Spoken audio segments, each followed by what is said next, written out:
Hello everyone, welcome to the legal precept channel. मैं हूं आपकी दोस्त महाश्वेता पटनायक। आज हम लाइफ इम्प्रिजमेंट यानी आजीवन कारावास या उम्र कैद के ऊपर डिस्कस करेंगे।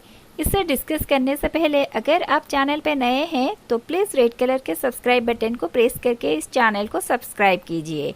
साथ ही साथ बेल आइकन को भी प्रेस कीजिए ताकि हर वीडियोस की नोटिफिकेशन आपको मिल सके। अब चलिए लाइफ इम्प्रिजमेंट के ऊपर डिस्कस करते हैं। इंडियन पिनल कोड का सेक्शन 53 काइंड्स ऑफ पनिशमेंट्स की बात करता है। According to section 53 there are 5 kinds of punishments. First one is death penalty, then imprisonment for life, then imprisonment which is of 2 kinds, rigorous imprisonment or simple imprisonment, then forfeiture of property and the last one is fine. Kinds of punishments और capital punishment के ऊपर हम already discuss कर चुके हैं। अगर आपने वो वीडियोस नहीं देखा है तो आप इस चैनल के प्लेलिस्ट में जाकर उस वीडियोस को देख सकते हैं। लाइफ इम्प्रिजमेंट की सजा कितना होता है? जनरल पब्लिक सोचते हैं कि उम्र कैद की सजा 14 साल होता है, यानी अपराधी 14 साल कारावास में रहने के बाद छूट जाता है। और भी कुछ गलतफहमी है कि लाइफ इम्प्रिजमेंट की सजा 20 साल तक होता है। 14 साल होता है या 20 साल होता है या ताउम्र होता है, इस सब के ऊपर आज हम एलाबोरेटली डिस्कस करेंगे। मुझे यकीन है कि आज के इस टॉपिक को सुनने के बाद आप सभी का डाउट क्लियर हो जाएगा। Imprisonment for life means imprisonment for the whole of the remaining period of the convicted person's natural life, यानी जब तक अपराधी का नेचुरल डेथ नहीं हो जाता है तब तक वो कैद में रहेगा। और कुछ लोगों के मन में ये गलतफहमी होता है कि जेल में दिन को अलग और रात को अलग गिना जाता है, लेकिन ऐसा कुछ नहीं होता है। वहाँ पे भी 24 घंटे को एक ही दिन कंसिडर किया जाता है। लाइफ इम्प्रिजमेंट में अपराधी जब तक जिंदा है तब तक जेल में रहेगा। ऑनरेबल सुप्रीम कोर्ट ने वेरियस केसेस में लाइफ इम्प्रिजमेंट का मतलब imprisonment for an entire life बताया है। एक केस था that is Gopal Vinayak Godse versus state of Maharashtra. ये 1961 का केस था जिसमें ऑनरेबल सुप्रीम कोर्ट ने हेल्ड किया था कि जहाँ पे अपराधी को लाइफ इम्प्रिजमेंट की सजा मिलता है, अगर अप्रोप्रिएट गवर्नमेंट लाइफ इम्प्रिजमेंट की सजा को कम्यूट और रिमिट नहीं करता है तब अपराधी अपनी रेस्ट ऑफ लाइफ जेल में ही रहेगा, यानी अपनी अंतिम सांस तक वो जेल में ही रहेगा। अभी आपके मन में सवाल आ रहा होगा कि अगर लाइफ इम्प्रिजमेंट का अवधि ताउम्र के लिए होता है तो फिर 14 साल का मिसकंसेप्शन क्यों है? हम मूवी में देखते हैं कि मुजरिम की अच्छे चाल चलन के वजह से उसे 14 साल में ही बरी कर दिया जाता है। अगर ताउम्र है तो 14 साल क्यों है? इस कंफ्यूजन को दूर करने के लिए हमें आईपीसी के सेक्शन 55 और सीआरपीसी के सेक्शन 433 और 433A को डिस्कस करना पड़ेगा। सेक्शन 55 कहता है commutation of sentence of imprisonment for life, यानी आजीवन कारावास सजा को घटाना। According to section 55, in every case in which sentence of imprisonment for life shall have been passed, the appropriate government may, without the consent of the offender, commute the punishment for imprisonment of either description for a term not exceeding 14 years। इसका मतलब हर मामले में जिसमें अपराधी को आजीवन की कारावास की सजा दिया गया होगा, अगर अप्रोप्रिएट गवर्नमेंट चाहे तो उस अपराधी के सहमति के बिना उस कारावास को घटा सकता है और उसकी अवधि 14 साल से ज्यादा नहीं होगा। यानी अगर अप्रोप्रिएट गवर्नमेंट चाहे तो लाइफ इम्प्रिजमेंट की अवधि को घटा सकता है। यहाँ पे ध्यान रखिए, ये पावर सिर्फ अप्रोप्रिएट गवर्नमेंट का होता है, कोर्ट का नहीं होता है। अगर गवर्नमेंट चाहे तो सजा कम कर सकता है, अगर नहीं चाहेगा तो नहीं होगा। सेक्शन 55 में लिखा है गवर्नमेंट में without the consent of the offender commute the punishment. Commute करने के बाद इसकी अवधि 14 साल से ज्यादा नहीं होगा।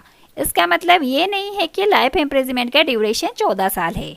अगर कोई व्यक्ति ऐसा कुछ अपराध करता है जहां पर उससे मैक्सिमम लाइफ इम्प्रिजमेंट की सजा मिलता है, वहां पर अगर अप्रोप्रिएट गवर्नमेंट चाहे तो उस सजा को 14 साल या उससे कम कर सकते हैं, जैसे कि dowry death under section 304B, जहां पे मिनिमम 7 साल और मैक्सिमम लाइफ इम्प्रिजमेंट की सजा हो सकता है। अगर अपराधी को लाइफ इम्प्रिजमेंट की सजा मिलता है, गवर्नमेंट उसके अच्छे चाल चलन, हेल्थ और फैमिली सिचुएशन को देखकर उसकी सजा को कम करते हैं, तो अपराधी को मैक्सिमम 14 साल तक कैद में रहना पड़ेगा, उससे ज्यादा नहीं। 14 साल से कम भी कर सकते हैं लेकिन 7 साल से कम नहीं करेंगे, क्योंकि सेक्शन 304B में अपराधी को कम से कम 7 साल कैद में ही रहना होगा। सीआरपीसी के सेक्शन 433 क्लॉज भी यही बात ही कहता है कि लाइफ इम्प्रिजमेंट की सजा को अप्रोप्रिएट गवर्नमेंट अपराधी के सहमति के बिना कम कर सकते हैं और वो मैक्सिमम 14 साल से ज्यादा नहीं होगा। यानी आईपीसी के सेक्शन 55 जो बात कहता है वही बात सीआरपीसी के सेक्शन 433 क्लॉज भी कहता है। सीआरपीसी के सेक्शन 433A सर्टेन केसेस में सरकार के रेमिशन और कम्यूटेशन पावर के ऊपर रिस्ट्रिक्शन लगाता है। Section 433A states restriction on power of remission और commutation in certain cases. According to this section, notwithstanding anything contained in section 432, where a sentence of imprisonment for life is imposed on conviction of a person for an offence for which death is one of the punishments provided by laws, or where a sentence of death imposed on a person has been commuted under section 433 into one of the imprisonment for life, such person shall not be released from prison unless he had served at least 14 years of imprisonment. Section 433A को समझने से पहले CrPC का section 432 क्या कहता है थोड़ा discuss करते हैं। Section 432 says power to suspend और रिमिट सेंटेंसेस, यानी सेक्शन 432 कहता है कि गवर्नमेंट अपराधी के सजा को सस्पेंड यानी रद्द कर सकता है या रिमिट यानी वो अपराधी को माफ भी कर सकता है। अब सेक्शन 433A के ऊपर आते हैं। ये सेक्शन कहता है कि सेक्शन 432 होते हुए भी जहां लॉ में प्रावधान है कि अपराधी को डेथ पेनल्टी या लाइफ इम्प्रिजमेंट की सजा दिया जा सकता है, लेकिन उसे लाइफ इम्प्रिजमेंट दिया गया है, या सेक्शन 433 के तहत उसके डेथ पेनल्टी को कम्यूट करके लाइफ इम्प्रिजमेंट दिया गया हो, इसी केस में उस अपराधी को 14 साल से पहले नहीं छोड़ा जाएगा। इसका मतलब गवर्नमेंट अपराधी के लाइफ इम्प्रिजमेंट को रिमिट करे या कम्यूट करे, अपराधी को तो 14 साल जेल में रहना पड़ेगा। सपोज किसी ने मर्डर किया है, उसे 302 के तहत डेथ पेनल्टी की सजा मिल सकता है या लाइफ इम्प्रिजमेंट की सजा मिल सकता है। अगर उसे डेथ पेनल्टी के बदले लाइफ इम्प्रिजमेंट की सजा मिला होगा, या दूसरा केस है अगर डेथ पेनल्टी को कम्यूट करके उसे लाइफ इम्प्रिजमेंट की सजा मिला होगा। इन दो केसेस में उस अपराधी को कम से कम 14 साल तो जेल में रहना होगा। उसके बाद जाकर अपराधी के बिहेवियर, हेल्थ कंडीशन और फैमिली सिचुएशन को देखकर आगे की सजा को गवर्नमेंट चाहे तो कम कर सकते हैं, लेकिन उससे कम से कम 14 साल तो जेल में रहना होगा। सेक्शन 433A को सीआरपीसी में 1978 में इंसर्ट किया गया था। सीआरपीसी के सेक्शन 433A जो गवर्नमेंट के रेमिशन और कम्यूटेशन पावर के ऊपर रिस्ट्रिक्शन लगाता है, इसी सेक्शन को चैलेंज करके 1980 में एक केस हुआ था, that is Maru Ram versus union of India. Constitution का आर्टिकल 72 प्रेसिडेंट के पार्डनिंग पावर को और आर्टिकल 161 गवर्नर के पार्डनिंग पावर को बताता है। ये केस में ऑनरेबल सुप्रीम कोर्ट ने हेल्ड किया कि लाइफ इम्प्रिजमेंट का मतलब ताउम्र कैद है। अगर गवर्नमेंट चाहे तो इस सजा को 14 साल कर सकते हैं। ये केस में सुप्रीम कोर्ट ने अपहेल्ड किया कि सीआरपीसी का सेक्शन 433A कॉन्स्टिट्यूशन के आर्टिकल 72 और आर्टिकल 161 के कॉन्स्टिट्यूशनल पावर को रिस्ट्रिक्ट नहीं करता है। ये दो आर्टिकल के अनुसार प्रेसिडेंट या गवर्नर अपराधी को माफ कर सकते हैं। हाल ही में सुप्रीम कोर्ट ने state of Haryana versus Rajkumar case में हेल्ड किया कि गवर्नर 14 साल होने से पहले किसी भी कैदी को पार्डन कर सकते हैं। कॉन्स्टिट्यूशन के आर्टिकल 161 के अनुसार गवर्नर के पास पार्डनिंग पावर होता है। आर्टिकल 72 और आर्टिकल 161 में थोड़ा डिफरेंस है। आर्टिकल 72 में प्रेसिडेंट किसी के डेथ सेंटेंस को पार्डन कर सकते हैं, जबकि आर्टिकल 161 में गवर्नर के पास ये पावर नहीं है। लेकिन ये केस में सुप्रीम कोर्ट ने हेल्ड किया कि किसी के डेथ सेंटेंस को भी गवर्नर पार्डन कर सकते हैं। अभी तक हमने आईपीसी का सेक्शन 55 हो या सीआरपीसी का सेक्शन 432 हो या सेक्शन 433 हो, बार बार अप्रोप्रिएट गवर्नमेंट क्या कर सकते हैं डिस्कस कर रहे थे। लेकिन अप्रोप्रिएट गवर्नमेंट यानी समुचित सरकार का मतलब क्या है, इसका डेफिनेशन आईपीसी के सेक्शन 55A में दिया गया है। पहले जानते हैं गवर्नमेंट यानी सरकार कौन है। ये बात आईपीसी के सेक्शन 17 कहता है। According to section 17, the word government denotes the central government और the government of a state. इसका मतलब आईपीसी में जहाँ पे भी गवर्नमेंट वर्ड लिखा होगा उसका मतलब सेंट्रल गवर्नमेंट यानी केंद्र सरकार होगा, या फिर गवर्नमेंट ऑफ ए स्टेट यानी राज्य सरकार होगा। अब सेक्शन 55A को आते हैं। सेक्शन 55A कहता है सेक्शन 54 और 55 में अप्रोप्रिएट गवर्नमेंट यानी समुचित सरकार का जो एक्सप्रेशन है, इसका मतलब है जिन केसेस में सजा के तौर पे डेथ सेंटेंस दिया गया है या ऐसा कोई ऑफेंस है जो लॉ के अगेंस्ट है और जहां पे यूनियन यानी सेंटर का एग्जीक्यूटिव पावर एक्सटेंड होता है, वहां पे अप्रोप्रिएट गवर्नमेंट सेंट्रल गवर्नमेंट को माना जाएगा।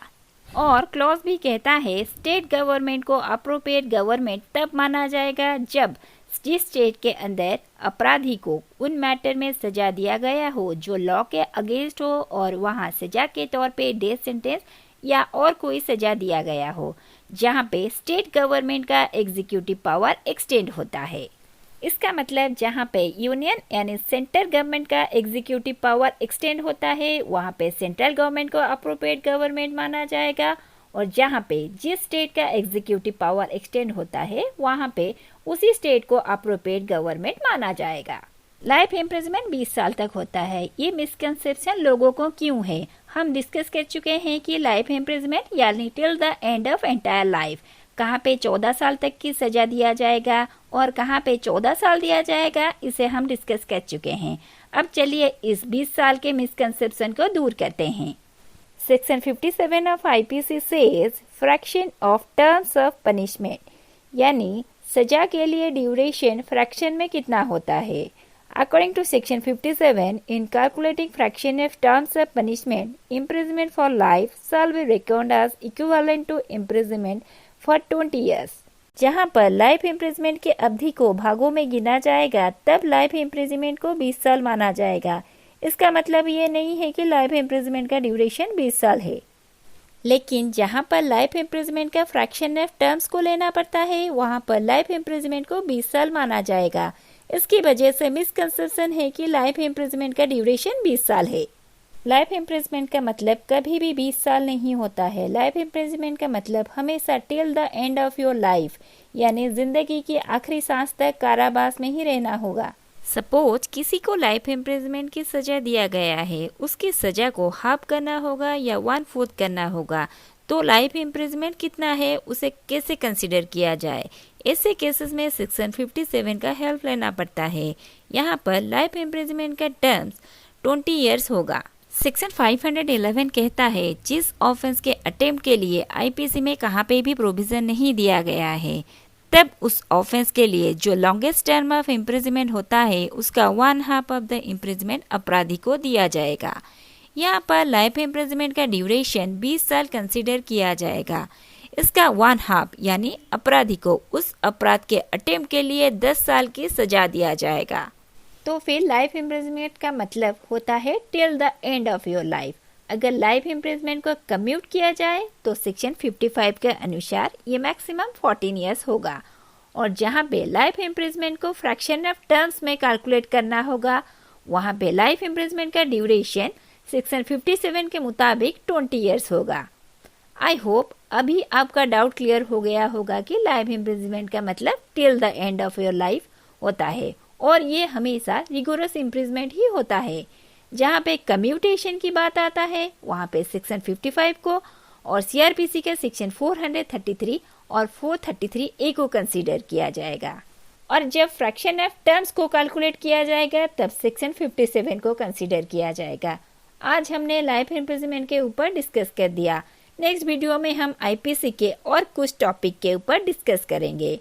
अगर आपको ये वीडियो अच्छा लगे, please like and share this video and don't forget to subscribe this channel. Goodbye friends.